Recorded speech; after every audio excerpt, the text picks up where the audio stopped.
Assalamualaikum dear students, how is life going? I am Miss Mehwish of your science subject.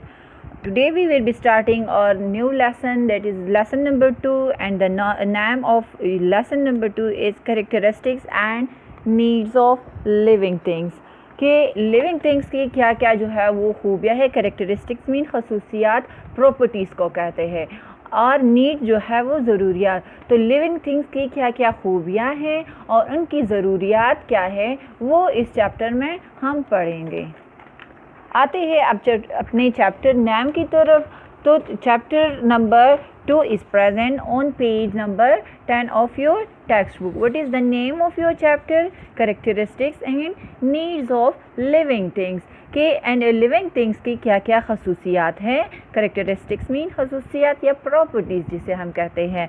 Living things mean जानदार चीज़ों की क्या क्या खूबियाँ हैं, उनकी ज़रूरियात क्या है। तो इस चैप्टर को स्टडी करने के बाद जो है वो ये एरियाज़ जो है वो हम लर्न कर सकेंगे। क्या क्या एरियाज़ हैं? Factors necessary both for animals and plants to survive. वो फैक्टर्स, वो वजूहात जो ज़रूरी है, नेसेसरी मीन ज़रूरी है किसके लिए? एनिमल्स और प्लांट्स दोनों के लिए। किस चीज़ के लिए? ज़िंदा रहने के लिए। टू सर्वाइव का मतलब है ज़िंदा रहने के लिए। एनिमल्स और प्लांट्स की ज़िंदा रहने के लिए जो जो फैक्टर्स वजूहात है या नेसेसरी या बुनियादी चीज़ें हैं वो आइडेंटिफिकेशन जो है वो इस चैप्टर में हम कर सकेंगे। फिर है compare physical characteristics of animals and plants. फिर फिज़िकल ज़ाहिरी खसूसियात जो एनिमल्स और प्लांट्स की क्या क्या है, खुराक है या मूवमेंट है, हरकत है, ग्रोथ है, तो ये तमाम जो है वो फिज़िकल करेक्टरिस्टिक्स में आती है, खूबियों में आती है। तो ये भी एनिमल्स और प्लांट्स की कौन कौन सी खूबियाँ एक जैसी है और कौन कौन सी जो है प्लांट्स और एनिमल्स की मुख्तलिफ है, तो ये भी इस चैप्टर में पढ़ेंगे। फिर perform an experiment to show that living things can grow while non living things can not grow. फिर एक एक्सपेरिमेंट से हमने साबित करना है, प्रूव करना है कि लिविंग थिंग्स जो है ग्रो मीन बढ़ना, कि लिविंग थिंग्स वो बढ़ते हैं और नॉन लिविंग थिंग्स जो बेजान चीज़ें हैं या बेजान जिसे कहते हैं वो ग्रो नहीं कर सकते। तो वो भी एक्सपेरिमेंट से एक छोटा सा एक्टिविटी, एक छोटी सी एक्टिविटी आपकी इस चैप्टर में दी गई है, उससे जो है इसकी प्रूफ है कि किस तरह लिविंग थिंग ग्रो कर सकती है और नॉन लिविंग थिंग्स नहीं कर सकते। फिर नेक्स्ट है explain that many characters are inherited from parents. Inherited mean विरसे में, विरासत जिसे कहते हैं। तो विरसे में हमें जो अपने पेरेंट्स से, अपने माँ बाप से जो खसूसियात बाय बर्थ जो है हमें ट्रांसफ़र होती है, तो वो जो है वो भी बयान करना है या इस चैप्टर में हम पढ़ेंगे। फिर है explain the similarities and differences with single species by giving example. Single species का मतलब है कि किस्म, किसी भी एनिमल्स या टाइप की एक किस्म को जो है वो बयान करें एग्जांपल्स के साथ कि उनमें क्या क्या खसूसियात एक जैसे। जिस तरह आप फॉर एग्जांपल आप कैट को ले लें, तो कैट्स में बहुत सारी जो है वो वेराइटीज़ अवेलेबल हैं। कुछ ब्लैक कैट है जिसे नरगट आप लोग कहते हो, या वाइट कैट है, ब्राउन कैट होती है। तो ये जो है एक ही किस्म में बहुत सारी जो है वो स्पीशी में बहुत सारी जो है वो वैरायटी अवेलेबल है। तो उनमें क्या क्या चीज़ें सिमिलर है और क्या क्या चीज़ें डिफरेंट है, मुख्तलिफ है। तो ये खूबियाँ जो है एक ऑर्गेनिज़म में क्या क्या खूबियाँ सिमिलर है, एक जैसी है, और क्या क्या मुख्तलिफ है, वो भी जो है एक्सप्लेन करना है, बयान करना है, और इस चैप्टर में हम डिस्कस करेंगे। फिर है ड्रा इन लेवल की stages and the life cycle of plants and animals.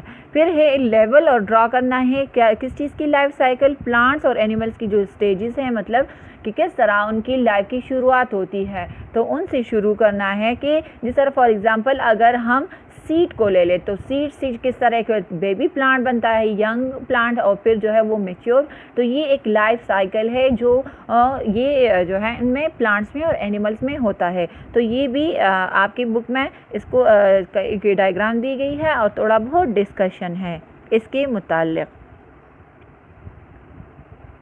फिर है compare the life cycle of two different animals. फिर दो एनिमल्स की जो है वो लाइफ साइकिल को कंपेयर करना है कि क्या क्या फ़र्क है या क्या क्या चीज़ें सिमिलर हैं। तो ये भी इस चैप्टर में पढ़ेंगे। फिर है conduct a simple experiment to show growth in plants. और फिर एक छोटा सा कंडक्ट मीन यहाँ पर एक छोटा सा एक्सपेरिमेंट करेंगे कि किस तरह जो है वो प्लांट्स की ग्रोथ की जो स्टेजेस हैं वो भी जो है वो शो करना है या एक एक्सपेरिमेंट से हमने प्रूव करना है। Okay, now coming toward page number 11 of your textbook, और first topic is basic needs of living thing. Basic mean बुनियादी ज़रूरियात जो है वो जानदार चीज़ों की क्या है, तो वो उसमें खुराक आती है, हवा जो सबसे मेन है। तो ये हम नहीं कह सकते कि सिर्फ खुराक जो है वो ज़रूरी है, हवा ज़रूरी नहीं है या ऑक्सीजन ज़रूरी नहीं है। फिर ना ही हम ये कह सकते हैं कि नहीं पानी के बगैर जो है वो रह सकते हैं, सिर्फ खुराक के। तो ये वो तमाम बुनियाद, इसीलिए उसको बुनियादी ज़रूरत कहते हैं, क्योंकि ये तमाम चीज़ें जो है वो लिविंग थिंग के लिए ज़रूरी है। ना ही एक के बगैर वो ज़िंदा रह सकता है, ना ही दूसरे की। तो ये तमाम कलेक्टिवली ये तमाम वो बुनियादी ज़रूरियात कहलाती है एक लिविंग ऑर्गेनिज़म्स की, जिनके बगैर ना ही प्लांट्स ना ही एनिमल जो है वो ज़िंदा रह सकते हैं, सर्वाइव कर सकते हैं। Okay, coming toward the topic, living things like animals and plants require the following materials to survive। survive जिंदा रहने को कहते हैं कि living things जिसमें animals और plants शामिल है। requires में इनके लिए क्या क्या चाहिए, नीचे जो मंदरज झेल चीज़ें हमें दी गई हैं, ये तमाम चीज़ें मटेरियल्स मीन चीज़ें जो है वो ज़िंदा रहने के लिए उनको चाहिए। तो फर्स्ट नंबर की तरफ आते हैं वो है फूड। तो खुराक जिसे ग़िज़ा कहते हैं, तो ये तमाम लिविंग ऑर्गेनिज़म का बुनियादी जो है वो बेसिक नीड है, ज़रूरत है। इसके बग़ैर कोई भी जानदार चीज़ें जो है वो लिविंग थिंग्स ज़िंदा नहीं रह सकते। Okay, coming towards plants can prepare their own food but animals can not. अब यहाँ पर मैंने अंडरलाइन किया हुआ है, आप लोगों ने इसकी जगह प्लांट्स जो अपना खुराक खुद तैयार करते हैं उनको हम साइंस की ज़ुबान में ऑटोट्रॉफिक कहते हैं। क्या कहते हैं? Autotrophic. Auto mean self, trophic mean prepare करना।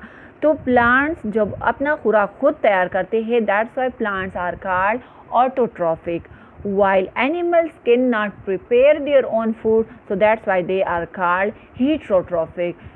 प्लांट्स जो है वो अपना खुराक खुद तैयार कर सकते हैं, इसलिए उसको हम ऑटोट्रॉफिक कहते हैं। और एनिमल जो है वो प्लांट्स पे डिपेंडेंट है, वो अपना खुराक खुद तैयार नहीं कर सकते, तो इस वजह से उनको हम क्या कहते हैं? heterotrophic। So plants can prepare their own food but animals can not. Plants अपना खुराक खुद तैयार कर सकते हैं, जिसको हम फोटोसिंथेसिस कहते हैं। एक बाकायदा एक प्रोसेस होता है, एक मरहला होता है। और एनिमल जो है वो डायरेक्टली प्लांट्स और एनिमल्स को खाते, तो वो अपना खुराक खुद तैयार नहीं कर सकते।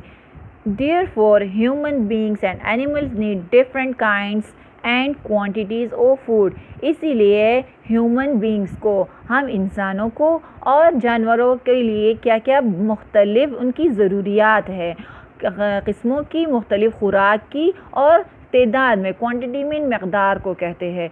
तो किस्म की, काइंड्स की और मकदार की, एक ख़ास मकदार की खुराक की ज़रूरत होती है। जिस तरह आप लोगों को ये पिक्चर दिया गया हुआ है कि फ्रूट्स एंड वेजिटेबल्स है, यहाँ पर मीट एंड पल्सेस है। मीट में दालें वगैरह, पल्सेस दालें वगैरह, ये जो आपको दी गई है। मीट में फ़िशेज़ वगैरह, चिकन या मटन वगैरह, ये तमाम जो है वो मीट ग्रुप में आती है। तो ये नहीं है कि सिर्फ पल्सेस जो है दालों से हमारी नीड पूरी हो जाती है या सिर्फ मीट से।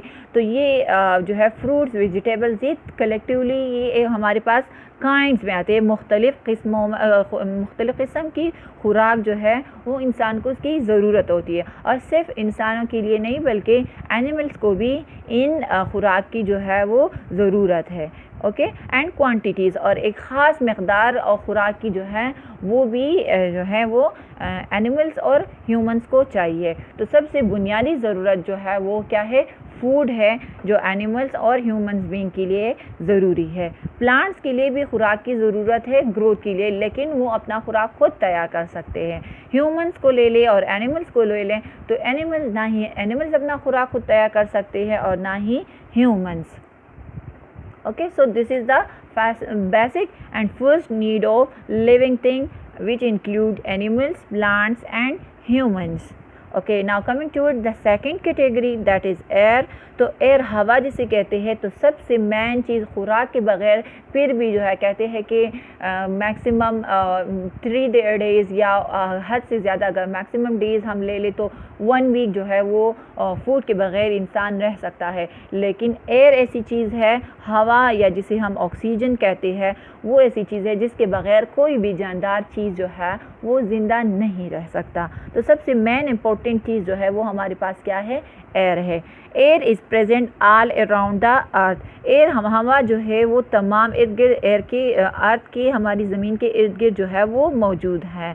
Animals and plant take oxygen from the air to breathe. Breathe means सांस लेना। तो एनिमल्स और प्लांट जो है ये ऑक्सीजन एयर से, हवा से जो है सांस लेने के लिए ऑक्सीजन का हम इस्तेमाल करते हैं। Plants absorb carbon dioxide from the air during daytime to prepare their food. अब प्लांट्स जो है खुराक तैयार करने के लिए, सांस लेने के लिए, तो दोनों प्लांट्स और एनिमल्स वही ऑक्सीजन का इस्तेमाल करते हैं, लेकिन खुराक तैयार करने के लिए प्रिपेयर देयर फूड का मतलब है कि अपना खुराक तैयार करने के लिए वो दिन के वक्त कौन सा गैस एब्जॉर्ब करते हैं उनके लिए चाहिए, वो है कार्बन डाइऑक्साइड। तो कार्बन डाइऑक्साइड उनको खुराक तैयार करने के लिए चाहिए और ऑक्सीजन जो है उनके लिए है वो रिस्पायरेशन के लिए या सांस लेने के लिए, या जिसे हम ब्रीथिंग कहते हैं, तो ब्रीथिंग के लिए वो ऑक्सीजन ज़रूरी है। ये सिर्फ प्लांट्स के लिए नहीं, एनिमल्स के लिए और ह्यूमंस के लिए भी बेसिक नीड है, बुनियादी ज़रूरत है जो तमाम जानदार चीज़ों के लिए ज़रूरी है। डू यू नो में आते हैं कि air contain gases like nitrogen, oxygen and carbon dioxide. Air में हमारे पास जो है मुख्तलिफ गैसेस मौजूद है। बेसिकली जो सबसे ज़्यादा परसेंटेज है वो है नाइट्रोजन, दैट इज़ 78.8 या 79 हम लेते हैं। बहुत सारी बुक्स में 79 है और कुछ बुक्स में 78, लेकिन मोस्टली 78.8 भी 79 में हम काउंट करते हैं। तो वो हमारे पास एयर में टोटल इसकी परसेंटेज इतनी मौजूद है। 21% हमारे पास ऑक्सीजन मौजूद है एंड 0.02 to 3% जो है वो कार्बन डाइऑक्साइड जो है वो हमारे पास मौजूद है। So this is the end of lecture number 4। उम्मीद है आप लोगों को इसकी समझ आई होगी। अल्लाह हाफिज़।